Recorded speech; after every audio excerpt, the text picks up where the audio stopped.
You're listening to a special bonus episode of The Jacob Valk Show. He's breaking down the latest and greatest in sports as only he can. Follow him on Twitter at RealJacobValk. Here he is, Jacob Valk. Hello,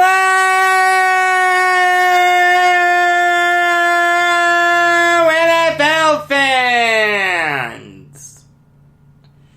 Welcome to my 2020 NFL preview here on the Jacob Valk Show. I am Jacob Valk, previewing a year like no other. 2020 has been the craziest year I've ever been a part of. Obviously, sports have not been immune to that. And the NFL really embodies that perfectly. The NFL has left it up to the state governments to say whether fans should be in the stands or not. It's not like Major League Baseball where they've said no fans in the stands. There will be NFL games with fans in stands. Now, those stadiums will not be filled to capacity. They'll try to maintain social distancing and they'll try to have everyone wear masks, but realistically, you know that they're taking those masks off. And you know that they're going to move around. The NFL is playing with fire here. Not just by allowing fans in the stands, but by also not having a bubble. I brought up the idea of multiple cities in Texas being used for bubbles. Those high school stadiums and college stadiums and NFL stadiums could work. It would be very tough to get done, but the NFL has more money than God, so if anyone could do it, it would be the NFL. And I'm not even saying fans can't attend those games. If people want to travel to Texas to attend those games, sure. Why not? I don't see a problem with that. We've reached a point in the pandemic where we're starting to see a gradual return to normalcy. I have no problem with fans being allowed in the stands if the NFL had instituted bubbles. I mean, there comes a point when personal responsibility comes into play. People know the risk of going to the games. They know the risk of participating in the games if they're a player. They have the choice to not buy a ticket. They have the choice to opt out. Personal responsibility is important here. I'm not saying don't wear a mask. I'm not saying don't social distance. If you're going to go to an NFL game, do those two things. Do not take your mask off and social distance to the best of your ability. I understand if you're in the bathroom, that may be tough to do. Or if you're waiting online for a beer, that may be tough to do. But for God's sake, wear a mask. Be smart. If you feel sick, don't go. I've gone to sporting events where I don't feel 100%. I wouldn't do that now, I'll tell you that. One other thing that's important to mention is the health side of things when it comes to players and not having bubbles. You're really increasing the odds that you could have an outbreak. The NBA, since they started the games in Orlando, have not had an outbreak. Same thing with the NHL in Canada. Major League Baseball is allowing their teams to travel to and fro. They've had outbreaks like crazy. The Marlins, the Cardinals, the Mets. And they're just traveling within their given geographical area. These NFL teams are going to be flying across the country. There's a real chance that we could have an outbreak with an NFL team. But it's important to note that the NFL is at an advantage. And it's something that no other sport has. Their teams only play 1 day a week. No other sport has that. Let's say the Jets and Patriots are playing. And let's say Sam Darnold gets the coronavirus. Just hypothetically, I'm picking a name out of the hat. All the NFL really has to do is quarantine the Jets and administer a bunch of tests to them, and quarantine the Patriots and administer a bunch of tests to them. And then the next week, they'll probably be okay to play. You are going to have teams impacted by this, but you're not going to have canceled games, I don't think. Unless it comes like the day of a game, or the eve of a game, I think you'll be okay. Now, the bubble is safer for limiting the number of coronavirus cases, but in terms of actually playing the games, the NFL doesn't need a bubble. That's what the NFL is going for here. I understand that logic. I disagree with it, but I don't begrudge Roger Goodell for doing it. Again, personal responsibility. Everyone knows the risks. That doesn't mean don't social distance and don't wear a mask. But if you want to go out to dinner, and your state is allowing that, there's a chance you could still get the coronavirus. You're taking that risk. That's okay by me. But now it's time to get to the actual season. The coronavirus is an important element to it, obviously, but let's talk about the games. I'm going to preview each team by division. So I'm going to start with the AFC East, go north, south, west, and I'm going to do the same thing with the NFC.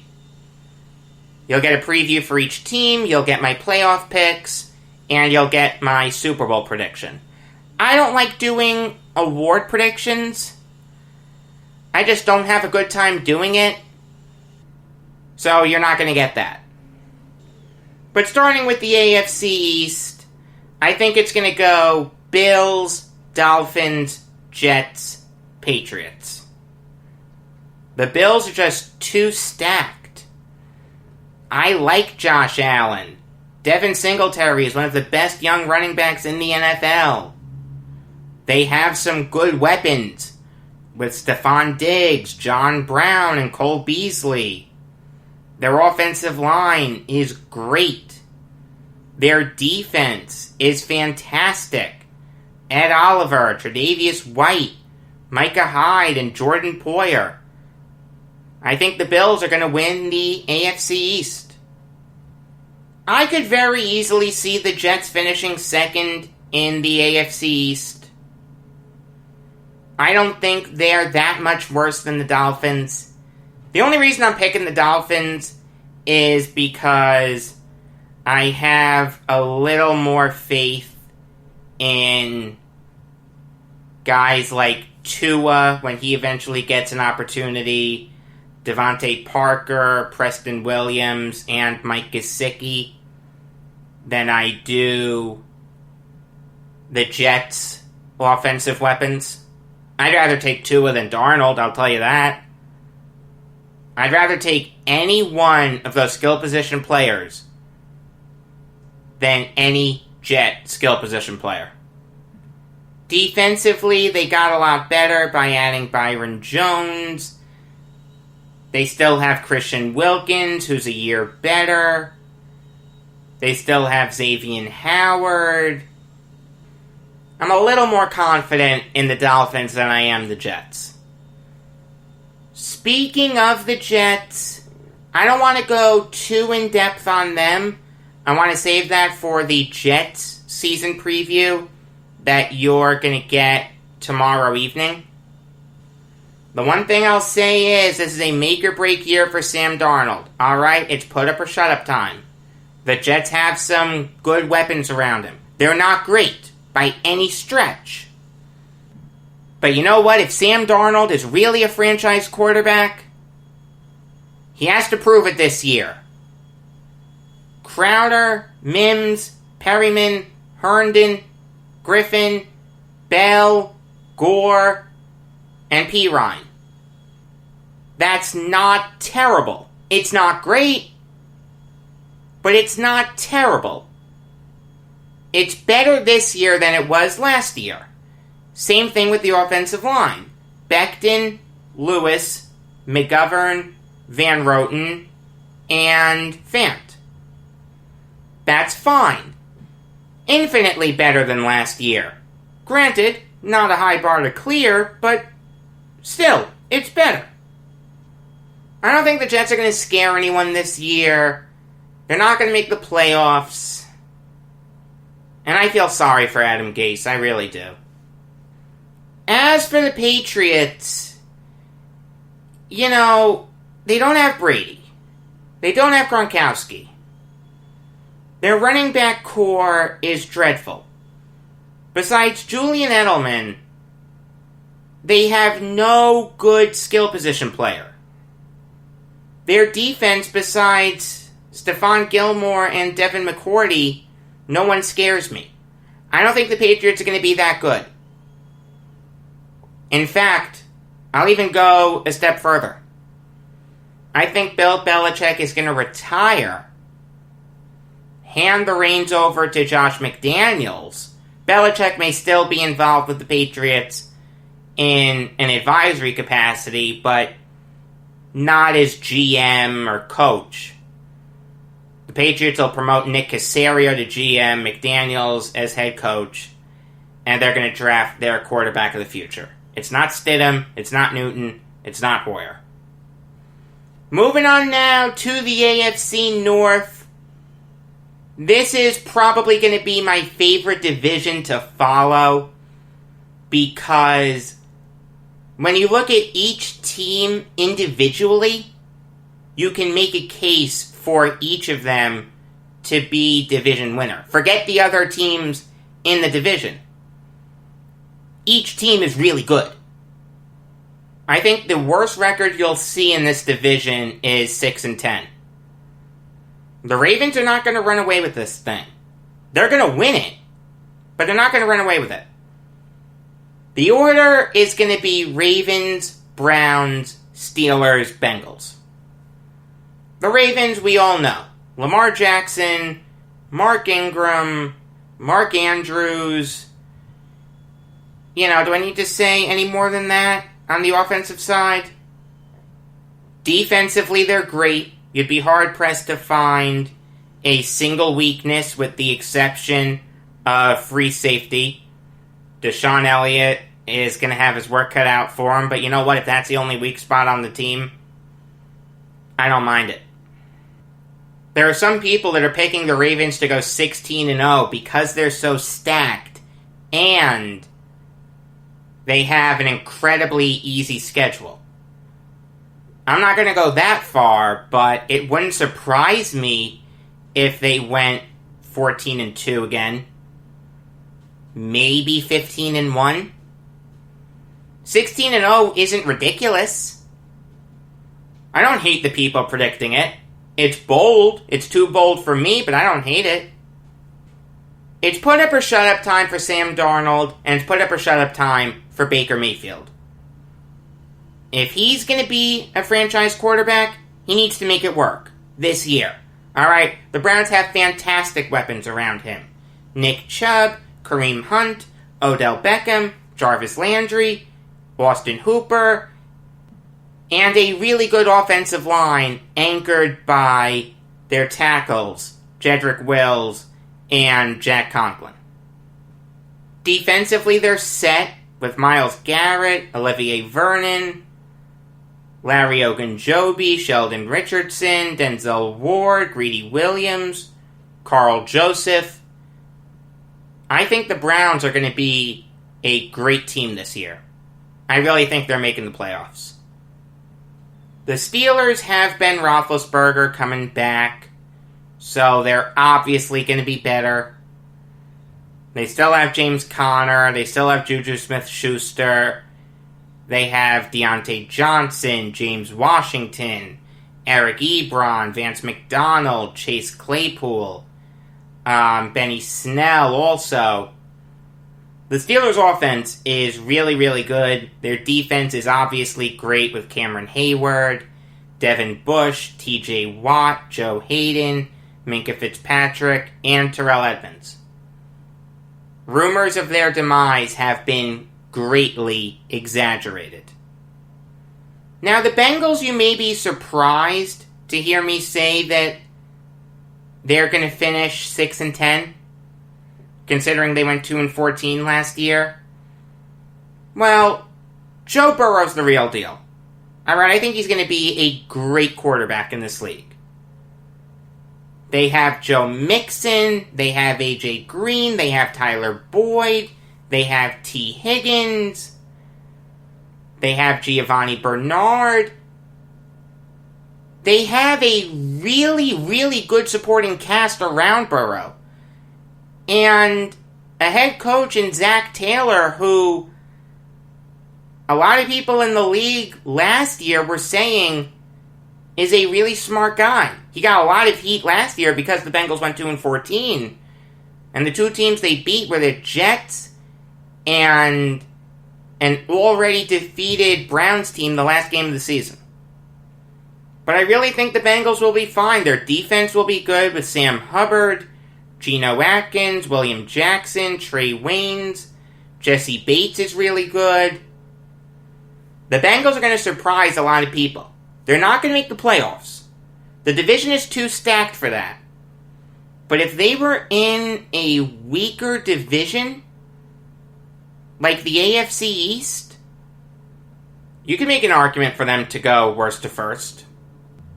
Moving on now to the AFC South. I hate to go chalk, but I kind of have to. Texans, Titans, Colts, Jaguars. I just don't think enough changed to move me off that. I understand the Texans had a weird offseason, to put it lightly, but they still have Deshaun Watson. David Johnson is a candidate for Comeback Player of the Year. I think he's going to have a good season. Their wide receiver core is stacked with guys like Will Fuller, Brandon Cooks, Randall Cobb, Kiki Cutie, and Kenny Stills. Laramie Tunsil is one of the best offensive linemen in the NFL. They still have J.J. Watt, Zach Cunningham, Benardrick McKinney, Whitney Merciless. I think Deshaun Watson and Bill O'Brien are going to lead this team to another division title. I understand O'Brien has gotten a lot of arrows thrown at him. It's fair. But I think he's a really good coach. Just not a good personnel guy. The Titans took the fourth best roster in the NFL last year and added Jadeveon Clowney to it. Do I need to say much more than that? It's almost like you forget that the Titans were that good, but they beat the Patriots, and they beat the Ravens, and they gave the Chiefs a run for their money. This is a good Titans team. There's no way around it. I don't know how good Ryan Tannehill's going to be. He could just be a game manager or slightly above average, but they have Derrick Henry. They don't need Tannehill to be great. The Colts did a lot to improve their offense, bringing in Phillip Rivers, drafting Jonathan Taylor, and drafting Michael Pittman. They also have the best offensive line in the NFL with Costanzo, Nelson, Kelly, Glowinski, and Smith. That alone is going to put them in the playoff conversation, but they traded for DeForest Buckner. They still have Darius Leonard. I like Malik Hooker. I don't know why they don't. I don't know how much the Colts' record is going to improve. It may improve by a game or two, but they'll be a good team. And the Jaguars will be lucky to win, let's say, 3 games. They have the Lions, the Bears, and the Chargers. That's about it. There's not much I can say about them. They're a terrible team. They have no talent. They better hit on their draft picks, boyo, or else they're going to be bad for a really, really long period of time. This has been a collapse of epic proportions. Moving on now to the AFC West. And again, I have to go chalk. Chiefs, Broncos, Raiders, Chargers. The Chiefs are defending Super Bowl champions. They have Patrick Mahomes.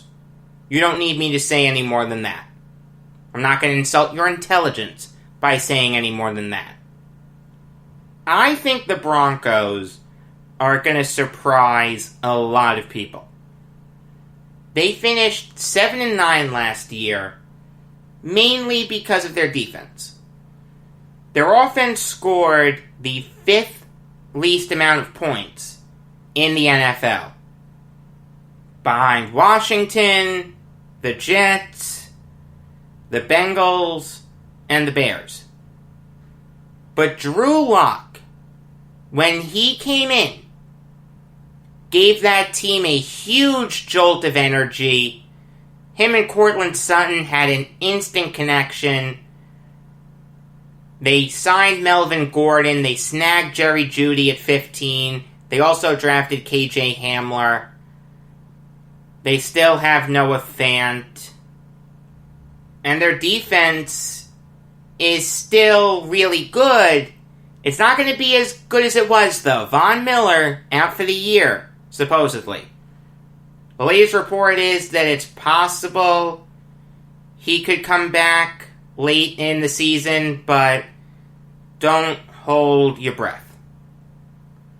But regardless, I think the Broncos are going to surprise a lot of people. I think they're going to get at least 9 wins, and that puts them right in the playoff conversation. The Raiders will be good, but they won't be great. They're going to hover around just below 500. They'll be like a 7-win team again. I mean, I like John Gruden a lot, but he just doesn't have a lot of talent to work with. Now, that's a him issue, but still, he has his work cut out for him. Derek Carr is really good, but he's not great. Josh Jacobs is great. Or at least, it looks like he's going to become great. One of the best young running backs in the NFL. Henry Ruggs was a crazy pick with Jerry Jeudy and CeeDee Lamb still on the board, but whatever. He's still a solid player. Hunter Renfrow is really good. Bryan Edwards is going to be really good. Darren Waller is one of the best tight ends in the NFL. They added a really good veteran presence with Jason Witten. Their defense is going to be better since they added Corey Littleton and Damon Arnett to an already solid defense with Max Crosby, Clelin Ferrell, Jonathan Abram. The Raiders will be okay, but they won't be great.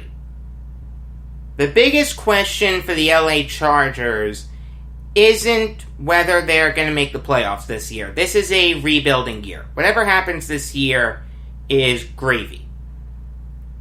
I don't think they're going to be terrible. They still have talented players like Austin Eckler, Keenan Allen, Mike Williams, Hunter Henry, Joey Bosa, Melvin Ingram, Chris Harris, and Casey Hayward. But at the end of the day, it doesn't mean a lot if you don't have a quarterback. They're starting Tyrod Taylor, which was to be expected. But Taylor got benched for Baker Mayfield, and I think history is gonna repeat itself. I think Taylor's gonna get benched for another young quarterback in Justin Herbert. I don't know if it's gonna be as early as when Mayfield was inserted into the lineup. It was 2.5 games into his NFL career. He came in a Thursday night game against the Jets.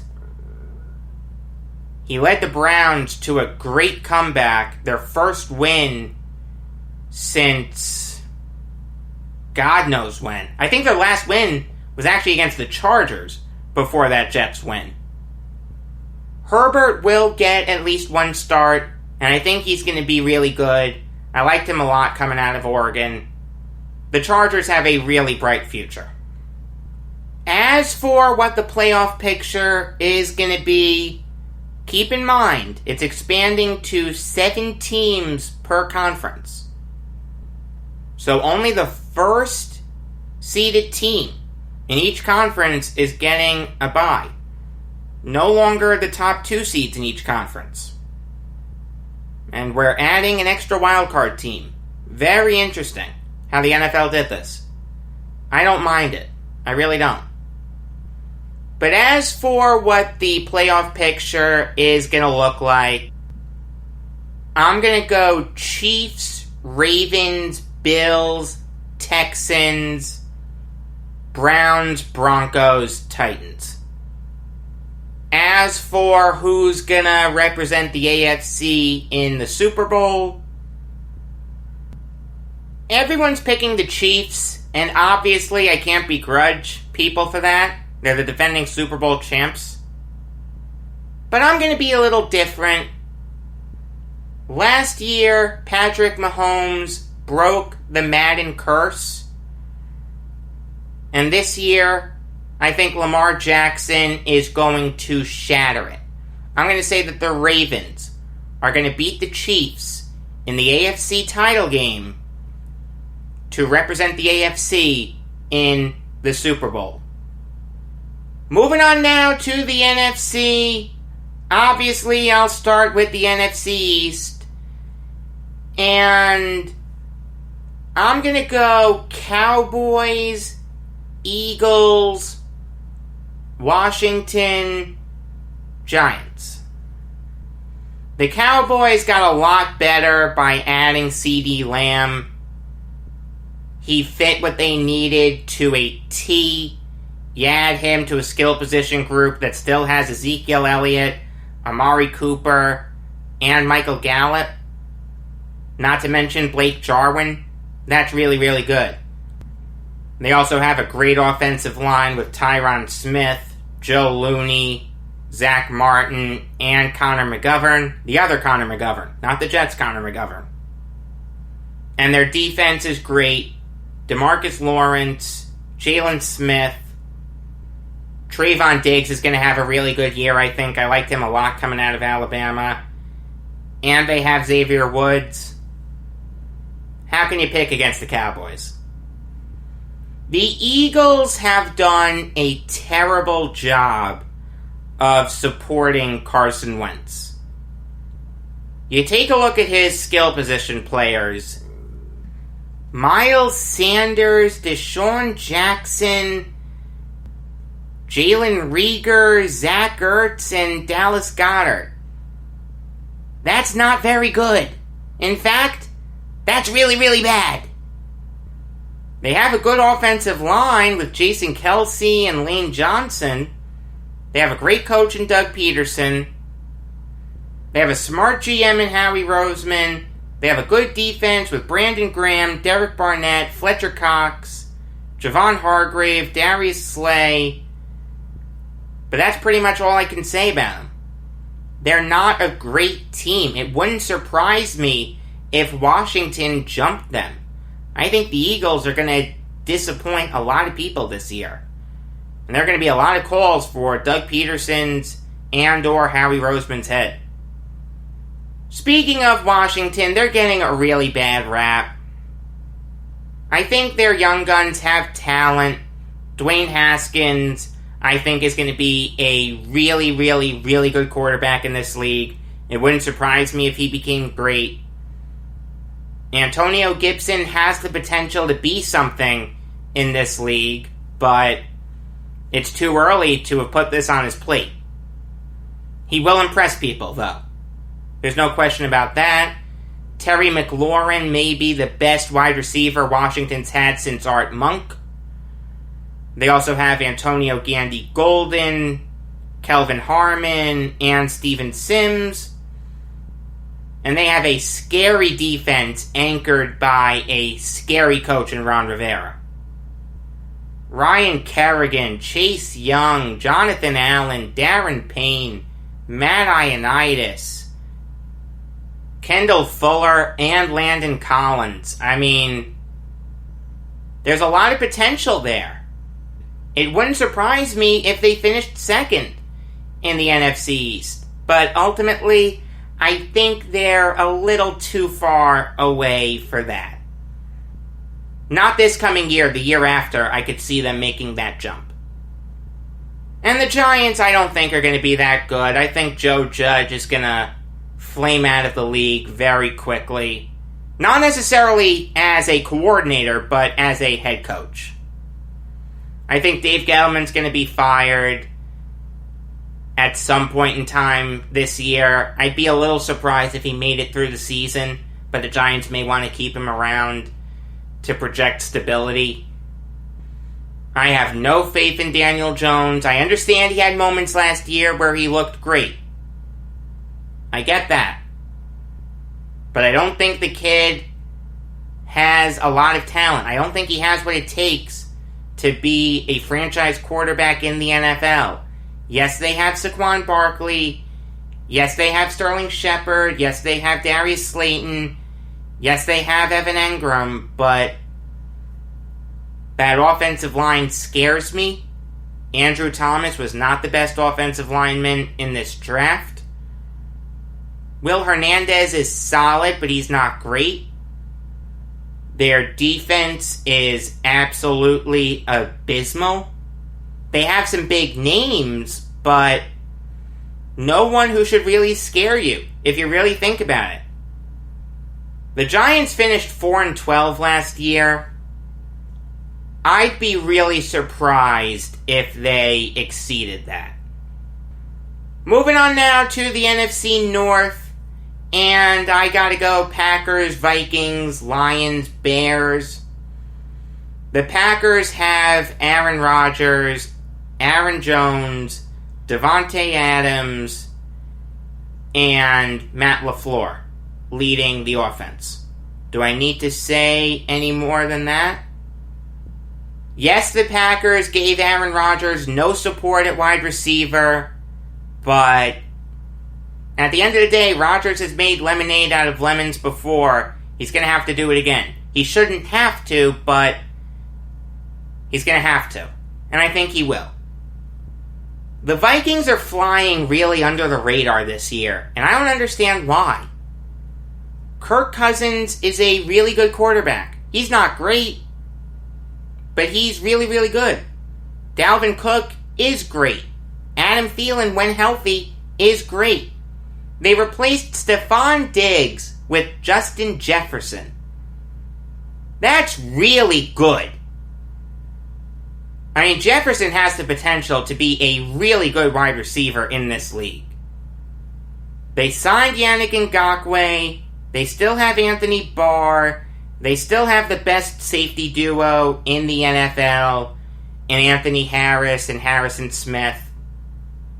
The Vikings are making the playoffs this year. There's no question about it. It's going to be a battle for last in the NFC North. The only reason I'm saying the Lions are going to finish third is because they have Matthew Stafford. And they have some really good weapons around him with Kerryon Johnson, DeAndre Swift, Kenny Galladay, Marvin Jones, Danny Amendola, and TJ Hawkinson. But their defense is dreadful. Besides Jeff Okudah, I don't trust anyone on that defense. And how much can you really trust Okuda? He's a rookie. Rookies in 2020 are going to underachieve. I mean, I love Okuda, don't get me wrong, but if he's the best player on your defense right away, that doesn't bode well for your playoff chances. The Lions aren't going to scare any people this year. They're going to finish with like 4 or 5 wins. And they're going to be in a battle with the Bears for last place for most of the season. But the Bears are going to finish in last place. I don't care how good their defense is. I don't care that they have Khalil Mack. I don't care that they have Roquan Smith. I don't care that they have Danny Trevathan. I don't care that they have Kyle Fuller. I don't care that they have Eddie Jackson. Their offense is not going to be able to put up points. Mitchell Trubisky is a bust. One of the biggest busts in recent NFL draft history. Nick Foles cannot be a consistent starter in the NFL. He should be able to, but he's not. The fact that he wasn't able to beat out Mitchell Trubisky should tell you that. The Bears are going to be hard-pressed to get 3 wins. It's just that simple. When they win, it's going to be by the score of like 10-7 or 14-10, something like that. They have an easy schedule. They face the Lions twice, the Giants, the Falcons, and the Jaguars, but they're going to struggle to put up points against every single team they face. Moving on now to the NFC South. A division that got very exciting in the offseason with Brady and Gronkowski coming into the fold. I have to put them in first place. The Saints will give them a run for their money, but the correct order is Buccaneers, Saints, Falcons, Panthers. When you add Tom Brady, even though he's older than dirt, to a roster that includes Mike Evans, Chris Godwin, and Shaq Barrett, not to mention Devin White, and Ndamukong Suh, and Vita Vea, you can't get much better than that. Bruce Arians is going to have a field day with this offense. I don't care that they don't have a great running game. They don't need it. Tom Brady has never had a great running game. He's won 6 Super Bowls. I could very easily see the Saints winning this division, but I think it's going to be the Buccaneers. Speaking of the Saints, I'm not going to spend too much time on them. We all know who they have. Breeze, Kamara, Michael Thomas. They added Emmanuel Sanders, Cameron Jordan, Sheldon Rankins, Malcolm Brown, Demario Davis, Marshawn Lattimore, Janoris Jenkins. I mean, they're set. It's going to be a dogfight for that division crown. It's going to be very fun to see the first salvo in the fight thrown on Sunday. 4:25 start, I think. Don't quote me on it, but I think that's correct. Buccaneers Saints. If the Islanders game is a blowout, I'm turning that on. As for the Falcons, I've said this before. I still feel like they're suffering from a Super Bowl hangover. I still feel like they're recovering from blowing the 28-3 lead. I mean, ever since that point, it's been all downhill. They've only won 1 playoff game in the last 3 seasons. After being the second best team in football. I mean, how do you allow that? This is a make-or-break year for Dan Quinn. If he is the defensive guru that he was hyped up to be coming out of Seattle, then guys like Grady Jarrett and Deion Jones and AJ Terrell will have field days. We all know the offense is going to get theirs. Matt Ryan, Todd Gurley, Julio Jones, Calvin Ridley, Russell Gage, and Hayden Hurst. Not to mention a fantastic offensive line. Jake Matthews, James Carpenter, Alex Mack, Chris Lindstrom, and Caleb McGarry. One of the best offensive lines in the NFL, and by far the most underrated. If they can get their defense in order, they can make the playoffs. But that's a big if.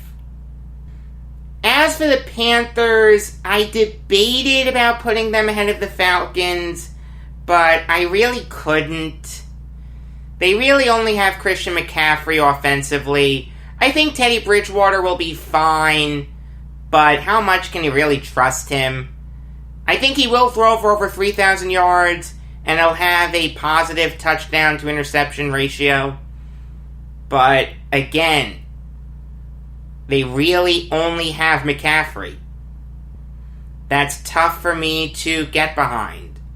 And the defense isn't great. Even though they spent all their draft picks on defense, I'm still not sold on it. I think this is going to be a rough first year in North Carolina for Matt Rule.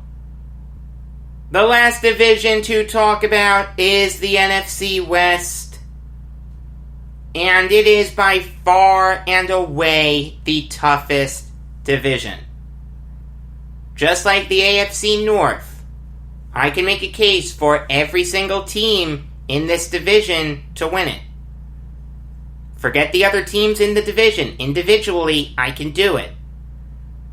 I'm going to go 49ers, Seahawks, Cardinals, Rams. I'm tempted to not pick the 49ers, but their defense is just too fantastic. Nick Bosa, Eric Armstead, Dee Ford, Javon Kinlaw, Solomon Thomas, Richard Sherman, Jaquiski Tartt. It's what got them to the Super Bowl. It's what almost won them the Super Bowl. And the offense will be fine. Jimmy Garoppolo is good, not great. Raheem Mostert is going to have a great season. And the Niners did a good job with their wide receiver core. Drafting Brandon Ayuk made a ton of sense. Yes, they don't have a true number one option. Deebo Samuel can get there. But they're really young. I like that. They're all talented. Samuel, Ayuk, Bourne, Pettis, not to mention George Kittle, the tight end. It's hard not to get excited about them. When you look at the Seahawks, I really don't need to say any more than Russell Wilson. Him and DK Metcalf were great last year. And you're going to see that again. DK Metcalf is going to be the next Steve Largent. I'm telling you. Really talented. I don't know how he slipped that far in 2019. He was my best wide receiver in that draft, and he somehow fell to the last pick in the second round. I don't know how that happened. Tyler Lockett is also going to get his. Greg Olsen is going to get his. The thing that I don't like about the Seahawks is their running game. It's similar to the Buccaneers. They have a bunch of guys, but none of them are that great. Leonard Fournette is better than any running back that the Buccaneers and the Seahawks have, but how much run is he going to get? When you take a look at the Seahawks, Chris Carson isn't that good. Rashad Penny can't stay healthy.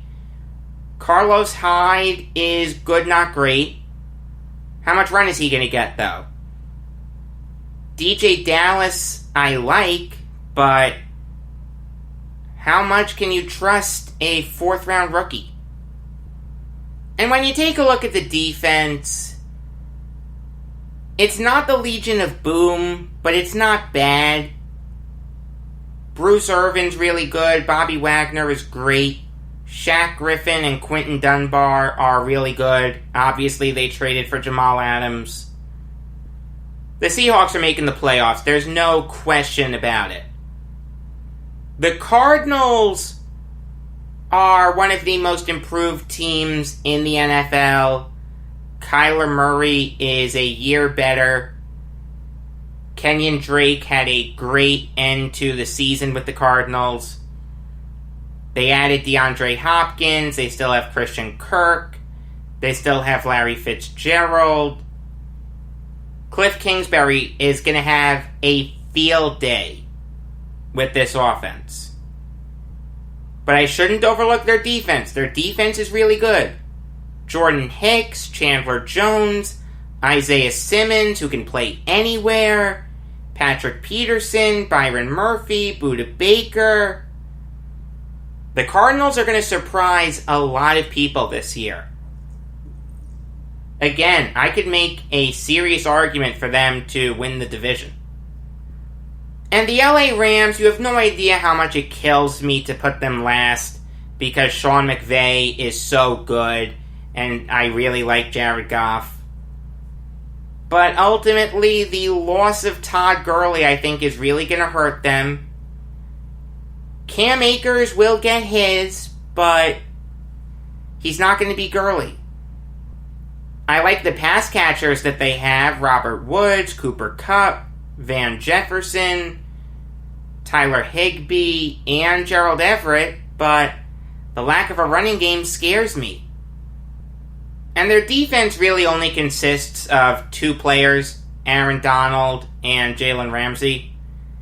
Everyone else is just decent. You're going to hear some calls for blood coming from the few thousand Rams fans that there are. So that brings me to the NFC playoff picture.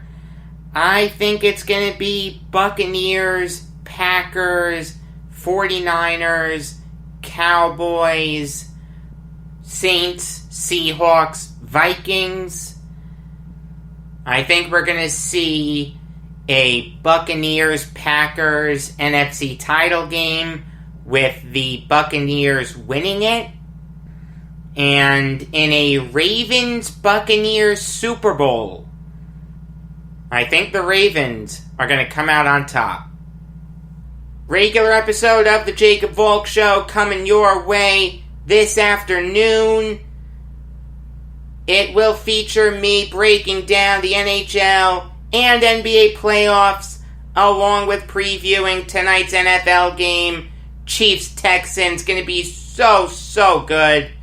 You're also going to get an interview that I did with David Flight, the author of the book on Eddie Cicotte. Yeah, that's right, it's not Cicotte. I was mispronouncing his name, I apologize. It is Cicotte.